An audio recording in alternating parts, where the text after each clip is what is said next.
আসসালামু আলাইকুম everyone, welcome back to my channel শিউরিস কিচেন। আজকের পর্বে তৈরি করে দেখাবো পাউরুটি ও দুধ দিয়ে দুনিয়ার সবচেয়ে সহজ ও মজার নাস্তার রেসিপি, যা একবার খেলে মন ভরবে না, বারবার খেতে ইচ্ছা করবে। এই নাস্তাটি অল্প সময়ে খুব সহজেই তৈরি করে নেওয়া যায়। আশা করছি আজকের এই সহজ নাস্তা রেসিপিটি আপনাদের সবার কাছে অনেক বেশি ভালো লাগবে। রেসিপিটি ভালো লাগলে ছোট্ট একটা রিকোয়েস্ট, আমার চ্যানেলটিকে সাবস্ক্রাইব করে বেল বাটনটিকে অন করে দিবেন এরকম আরও অনেক সহজ ও মজার রেসিপি দেখার জন্য। তাহলে চলুন আর কথা না বাড়িয়ে চলে যাচ্ছি নাস্তা তৈরি করার মূল রেসিপিতে। নাস্তা তৈরি করার জন্য আমি প্রথমে এখানে 4 পিস পাউরুটি নিয়ে নিয়েছি। এখন এই 4 পিস পাউরুটিকে আমি 4টি ভাগে কেটে নিচ্ছি। আপনারা চাইলে আপনাদের পছন্দ মতন যে কোনোভাবে এই পাউরুটিগুলোকে কেটে নিতে পারেন।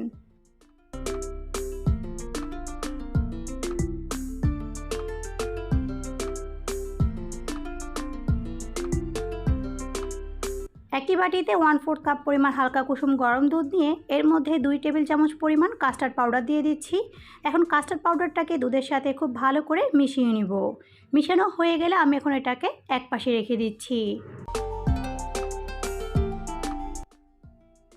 চুলা একটি হাঁড়িতে আমি 1/2 লিটার পরিমাণ তরল দুধ বসিয়ে দিয়েছি। আপনারা চাইলে এখানে তরল দুধের পরিবর্তে গুঁড়া দুধটাও ইউজ করতে পারবেন। এরপর আমি এখানে দিয়ে দিচ্ছি 1/3 কাপ পরিমাণ চিনি। আপনারা চাইলে এখানে চিনিটা আপনাদের টেস্ট অনুযায়ী বাড়িয়ে অথবা কমিয়ে দিতে পারবেন। এরপর আমি এখানে দিয়ে দিচ্ছি স্বাদ মতো লবণ। মিষ্টি খাবারে লবণ দিলে কিন্তু এর টেস্টটা বহুগুণে বেড়ে যায়, তবে যারা খান না তারা এখানে স্কিপ করতে পারেন। এরপর আমি এখানে দিয়ে দিচ্ছি সেই মিশিয়ে রাখা কাস্টার্ড পাউডারের মিশ্রণটা। এটাকে দেওয়ার সাথে সাথে কিন্তু ভালো করে নেড়ে দিতে হবে, তা না হলে কিন্তু নিচে লেগে যাবে। তাই আমি এটাকে ভালো করে নেড়ে মিশিয়ে নিচ্ছি। কাস্টার্ড পাউডারটাকে ভালো করে মিশিয়ে নেওয়ার পর এই পর্যায়ে আমি দিয়ে দিচ্ছি এখানে 2 টেবিল চামচ পরিমাণ গুঁড়া দুধ। এরপর আমি এই গুঁড়া দুধটাকেও ভালো করে মিশিয়ে নিব। আপনারা এখানে কাস্টার্ড পাউডারের পরিবর্তে কর্নফ্লাওয়ারটাও ইউজ করতে পারবেন, তবে কাস্টার্ড পাউডার বা কর্নফ্লাওয়ার যদি কোনোটাই না থাকে সেক্ষেত্রে আপনারা এখানে দুধটাকে জাল করে ঘন করে নেবেন। আমার এখানে কাস্টার্ড পাউডার মিশ্রণটা রেডি হয়ে গিয়েছে। আমি এর থেকে বেশি আর এটাকে ঘন করব না। আমি এখন চুলাটাকে বন্ধ করে দিচ্ছি। দুধ ও কাস্টার্ড পাউডারের মিশ্রণটা চুলা থেকে নামিয়ে আমি এদিকে একটা প্যানে তেল দিয়ে দিয়েছি পর্যাপ্ত পরিমাণে, আর এর মধ্যে দিয়ে দিচ্ছি 1 টেবিল চামচ পরিমাণ ঘি। এখন আমি তেল ও ঘির মিশ্রণটাকে ভালো করে গরম করে নিয়ে এর মধ্যে কেটে রাখা সেই পাউরুটির টুকরোগুলোকে ভেজে নিব। এখানে ঘিটা দিলে পাউরুটি থেকে খুব সুন্দর একটা স্মেল আসবে, তবে যদি আপনারা ঘি দিতে না চান তাহলে শুধু আপনারা তেল দিয়ে এটা ভেজে নিতে পারেন।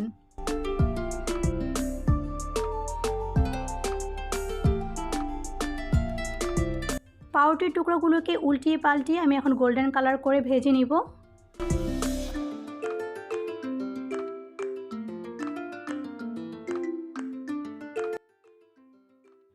চুলার আঁচটাকে কমিয়ে রাখবেন, তা না হলে দেখা যাবে পাউরুটিগুলো পুড়ে যাবে। আমার এখানে পাউরুটিগুলো গোল্ডেন কালার করে ভেজে নেওয়া হয়ে গিয়েছে। আমি এখন এগুলোকে তেল থেকে তুলে নিচ্ছি। সেমভাবে আমি বাকি সবগুলো পাউরুটি এভাবে টোস্ট করে নিচ্ছি। আমার এখানে সবগুলো পাউরুটি টোস্ট করে নেওয়া হয়ে গিয়েছে। আমি এখন আরেকটি বাটিতে দুধ আর কাস্টার্ডের মিশ্রণটাকে ঢেলে নিচ্ছি।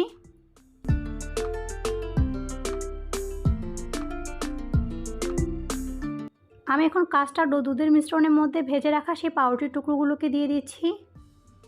আমার এই রেসিপিটি ফলো করে আপনারা যদি এই ডেজার্টটা তৈরি করে থাকেন তাহলে অবশ্যই আপনাদের ডেজার্টের ছবিটা আমার সাথে শেয়ার করতে ভুলবেন না। আমার ডিসক্রিপশন বক্সে আমার ফেসবুক পেজের লিঙ্ক দেওয়া থাকবে, আপনারা চাইলে সেখানে আপনাদের ছবিটা শেয়ার করতে পারেন।